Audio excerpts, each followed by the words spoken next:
നമസ്കാരം. തൃശ്ശൂരിൽ സുരേഷ് ഗോപി ഉണ്ടാക്കിയ ചരിത്ര വിജയം, ഈ ചരിത്ര വിജയവുമായി ബന്ധപ്പെട്ടുകൊണ്ട് നിരവധി ചർച്ചകൾ ഇന്ന് പൊതുസമൂഹത്തിൽ നടക്കുകയാണ്. തൃശ്ശൂരിലെ ക്രിസ്ത്യൻ സമൂഹത്തെ പോലും ഇടതുപക്ഷത്തിന്റെ അനുയായികൾ വലിയ രീതിയിൽ സോഷ്യൽ മീഡിയയിൽ അധിക്ഷേപിച്ചുകൊണ്ടൊക്കെ സംസാരിക്കുന്നുണ്ട്. അതിന്റെ ചില ചിത്രങ്ങളൊക്കെ നമ്മളെല്ലാവരും കണ്ടതാണ്. അപ്പോ ഈ സമയത്ത് തൃശ്ശൂരിലെ ഏറ്റവും പ്രധാനപ്പെട്ട രാഷ്ട്രീയ നിരീക്ഷകയായിട്ടുള്ള ജ്യോതി സുകുമാരൻ നമ്മോടൊപ്പം ചേരുകയാണ്. മാഡം നമസ്കാരം. നമസ്കാരം. സുരേഷ് ഗോപി വിജയിച്ച വിഷയവുമായി ബന്ധപ്പെട്ടുകൊണ്ട് ട്രോളുകൾ ഇങ്ങനെ ജയിച്ചതിന് ശേഷവും നടന്നുകൊണ്ടിരിക്കുകയാണ്. പ്രത്യേകിച്ച് ഇപ്പോൾ സുരേഷ് ഗോപിയല്ല, ക്രിസ്ത്യൻ സമൂഹമാണ്, CPM-ന്റെ. എന്താണ് പറയാനുള്ളത്? ഇത് ഇവരുടെ ഒരു കാര്യം നേടാൻ വേണ്ടി ഇവർ എവിടേക്ക് വേണമെങ്കിൽ കറക്കി കുത്തുമെന്നാണ് നമുക്ക് മനസ്സിലാക്കേണ്ടത്. എത്ര വേഗമാണ് ഇവര് ഫ്ലേവർ മാറ്റി മാറ്റി പിടിക്കുന്നത്. ഇതൊക്കെ സത്യം പറഞ്ഞു കഴിഞ്ഞാല് ഞാനൊരു കാര്യം പറയാം. നമ്മളെ പൊതുസമൂഹം കഴുതയാണ് എന്ന് ഉറച്ച ധാരണ വെച്ചിരിക്കുന്നത് കഴുതകളായിട്ടുള്ള ഈ രാഷ്ട്രീയക്കാരാണെന്ന് പറയേണ്ടി വരും. കാരണം പൊതുജനം ഒരിക്കലും കഴുതയല്ല. കാരണം നമ്മൾക്ക് രണ്ടറ്റം കൂട്ടിമുട്ടിക്കാനുള്ള വെപ്രാളത്തിന്റെ ഇടയിൽ നമ്മുടെ രാഷ്ട്രീയം നമ്മുടെ ജീവിതത്തിന്റെ ഭാഗവുമല്ല, തൊഴിലിന്റെ ഭാഗമല്ല, ചിന്തയുടെ ഭാഗമായിരിക്കാം. അതുപോലും നമ്മളെ ബാധിക്കുന്ന കാര്യങ്ങൾ വരുമ്പോഴേ അത് സംഭവിക്കാറുള്ളൂ. പിന്നെ ഇലക്ഷൻ വരുന്ന സമയത്ത് ഇവരുടെ കോലാഹലങ്ങളിലാണ് നമ്മളൊരു ഇലക്ഷൻ വരാറായി, ഞാൻ ഇന്ന പാർട്ടിക്ക് അല്ലെങ്കിൽ ഇന്ന വ്യക്തിക്ക് ഞാൻ വോട്ട് ചെയ്യേണ്ടിയിരിക്കുന്നു എന്ന് ചിന്തിക്കുന്നത് ഈ 5 വർഷം കൂടുമ്പോൾ വരുന്ന ഇലക്ഷൻ സമയത്ത്. അല്ലെങ്കിൽ നമ്മളെപ്പോലുള്ള ആൾക്കാർ അങ്ങനെ പറഞ്ഞാൽ നമ്മളെ കഴുതാന്ന് വിളിക്കാൻ സാധിക്കില്ല. നമ്മുടെ പ്രയോറിറ്റി ലൈഫിൽ അതല്ല. അപ്പോൾ ഇവരുടെ ഒരു ധാരണയാണ് നമ്മളെ എന്തും പറഞ്ഞ് പറ്റിക്കുക എന്നുള്ളത്. ഇന്ന് സോഷ്യൽ മീഡിയയുടെ അതിപ്രസരം കൊണ്ട് ഗുണവും ദോഷവും ഉണ്ടെങ്കിലും അതിലത്തെ ഗുണം എന്ന് പറയുന്നത് ഇവർ കാട്ടിക്കൂടുന്ന പേക്കൂത്തുകൾ പൊതുജനത്തിന് നന്നായി മനസ്സിലാവുന്നുണ്ട്. മാത്രവുമല്ല, ഒരു സാധാരണ പൊതുജനം നല്ല ബുദ്ധിയുള്ള ആളാണ്.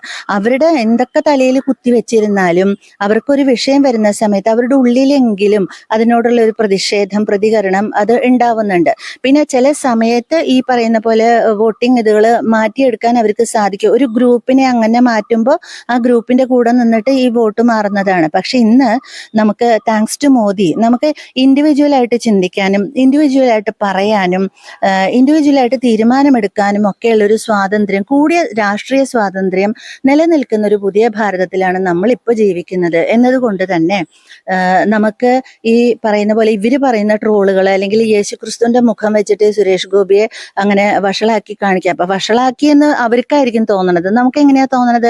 നല്ല അതിസുന്ദരനായിട്ടുള്ള യേശുക്രിസ്തുവിന്റെ മുഖത്തിന് ചേരുന്ന ഒരു മുഖം തന്നെയാണ് സുരേഷ് ഗോപിയുടെ. ആ മുടി മാറ്റി വെച്ചപ്പോൾ കാണാനും നല്ല ഭംഗിയുണ്ട്.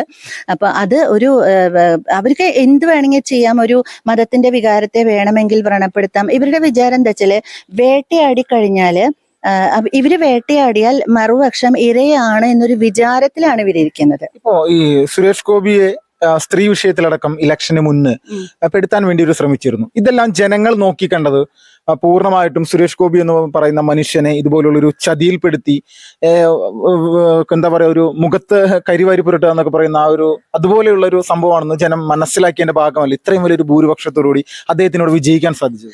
അത് നോക്കിയാൽ തന്നെ അറിയാം. കാരണം സ്ത്രീപക്ഷ വോട്ടുകളാണ് ധാരാളമായിട്ട് സുരേഷ് ഗോപിക്ക് ഇത്തവണ കിട്ടിയത് എന്നതിൽ നിന്ന് തന്നെ അദ്ദേഹത്തെ എന്താ പറയുക, കാരണമില്ലാതെ നിന്ദിക്കാനും അവഹേളിക്കാനും വേണ്ടി ഇവരുണ്ടാക്കിയ ഒരു പ്ലോട്ടാണ് എന്നുള്ളത്. അത് മാത്രമേ അതിന്റെ വ്യത്യസ്ത ആംഗിളിലുള്ള വീഡിയോസ്, ആ കുട്ടിയെ തൊടുന്നതിന്റെ വ്യത്യസ്ത ആംഗിളിലുള്ള വീഡിയോസ് പല മീഡിയാസും പുറത്തേക്ക് വിട്ടതുകൊണ്ട് സ്ത്രീകൾക്ക് ബുദ്ധിയില്ല എന്നാണ് വെപ്പ്. പക്ഷെ പെണ്ണൊരുമ്പെട്ടാൽ ബ്രഹ്മനും തടുക്കില്ല എന്നൊരു ചൊല്ലുണ്ട്. സ്ത്രീകൾക്ക് ബുദ്ധിയൊക്കെ ഉണ്ട്.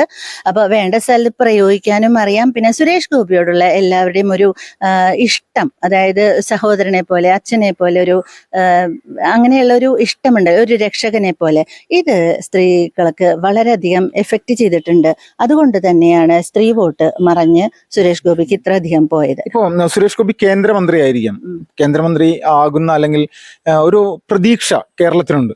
ആ ടൂറിസവും അതോടൊപ്പം തന്നെ പെട്രോളിയം മന്ത്രിയും കൂടിയാണ്. അപ്പോൾ ഇതിൽ പ്രധാനമായിട്ട് തൃശ്ശൂരിലേക്ക് അദ്ദേഹത്തിന്റെ ഒരു വികസന കാഴ്ചപ്പാട് അത് പറഞ്ഞ രീതിയിലുള്ളത് നടപ്പിലാക്കാൻ അദ്ദേഹത്തിന് സാധിക്കുമെന്ന് വിശ്വസിക്കുന്നുണ്ട്. തീർച്ചയായിട്ടും, എന്താ സംശയം? കാരണം അദ്ദേഹം ഒരു സ്ഥാനമോ പദവിയോ ഇല്ലാതിരുന്ന സമയത്ത് പോലും സ്വന്തം കയ്യിൽ നിന്ന് കാശ് മുടക്കിയിട്ട് ആ ആകാശപാതയൊക്കെ അവിടെ ശക്തനിലുള്ളത്, അതുപോലെ തന്നെ മാർക്കറ്റിന് വേണ്ടി അദ്ദേഹം ചെയ്തിട്ടുള്ള കാര്യങ്ങൾ അദ്ദേഹം സ്വന്തമായിട്ട് ചെയ്തതാണല്ലോ. മാത്രമല്ല, നമ്മുടെ കോർപ്പറേഷൻ മേയർ അദ്ദേഹത്തുമായിട്ട് നന്നായിട്ട് സഹകരിക്കുന്നുണ്ട് എന്നുള്ളതാണ് നമ്മളെ പല വാർത്തകളിൽ നിന്നും മേയറുടെ സംസാരത്തിൽ നിന്നൊക്കെ നമുക്ക് മനസ്സിലാവുന്നതും. അപ്പൊ അതുകൊണ്ട് തന്നെ അദ്ദേഹം പറയേണ്ടായിട്ടുണ്ടെന്ന് പത്രവാർത്ത കണ്ടിരുന്നു. സുരേഷ് ഗോപി ചെയ്യുന്ന വികസന പ്രവർത്തനങ്ങളോട് അത് ഏത് രാഷ്ട്രീയക്കാരായാലും എന്തായാലും അവരെ കൂടെ നിൽക്കുക എന്നുള്ളതാണ് മേയർ എന്നുള്ള നിലയിൽ എൻ്റെ ധർമ്മം. രാഷ്ട്രീയം അതിൻ്റെ അപ്പുറത്തേ വരുന്നുള്ളൂ എന്ന്. തീർച്ചയായിട്ടും അത് വലിയ പ്രതീക്ഷ തരുന്ന ഒരു കാര്യമാണ്. പിന്നെ 10 പരിപാടി സുരേഷ് ഗോപി പറഞ്ഞിട്ടുണ്ട്. അതിൽ ഞാൻ 3 നടപ്പിലാക്കി കഴിഞ്ഞാൽ നിങ്ങൾക്ക് അറിയാം അടുത്ത ഇലക്ഷന് BJPക്ക് ധാരാളം വോട്ട് വീഴുന്നുള്ളത്.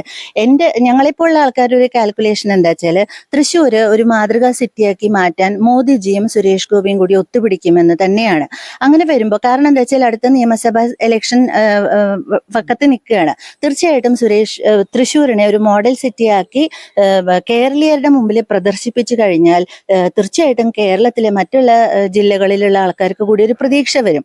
അതുകൊണ്ട് തന്നെ അവര് BJPയുടെ കയ്യിൽ ഇത്തരത്തിലുള്ള വികസന പദ്ധതികൾ സുരക്ഷിതമാണ് എന്നുള്ളതും അഴിമതി രഹിതമാണ് എന്നുള്ളതും സസ്റ്റൈനബിൾ ആണ് എന്നുള്ളതും മനസ്സിലാക്കുന്ന കേരള ജനതയ്ക്ക് അസാധ്യ ബുദ്ധിയുണ്ട്. നമ്മൾ പ്രബുദ്ധരാണ്. പക്ഷെ നമ്മളുടെ ആ പ്രബുദ്ധതയെ വേറെ രീതിയിൽ വളച്ചൊടിച്ചിട്ടാണ് ഇവിടുത്തെ രാഷ്ട്രീയക്കാർ ഇതുവരെയും പന്ത് തട്ടി കളിച്ചിരുന്നത്. ഇത്രയും മനസ്സിലാക്കി വരുമ്പോഴേക്കും തീർച്ചയായിട്ടും ധാരാളം വോട്ട് BJPക്ക് അടുത്ത തവണ പെട്ടിയിൽ വീഴുന്നുള്ള കാര്യത്തിൽ യാതൊരു സംശയമില്ല. ഒരു കാര്യം കൂടി പറയാനുള്ളത്, നമ്മുടെ കേരളത്തിന്റെ കാർഷിക മേഖലയെ ഇവര് എല്ലാവരും കൂടി തച്ചുടച്ചു കഴിഞ്ഞു.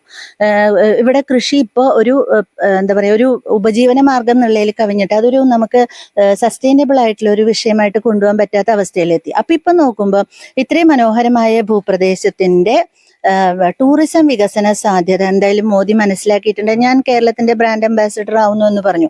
അദ്ദേഹം വെറുതെ പോയിരുന്നതല്ല വിവേകാനന്ദ പാറയില്. തീർച്ചയായിട്ടും കന്യാകുമാരി മുതൽ ഇങ്ങോട്ടേക്ക് ഇതെല്ലാം തന്നെ ടൂറിസം സ്പോട്ടുകളാണ്.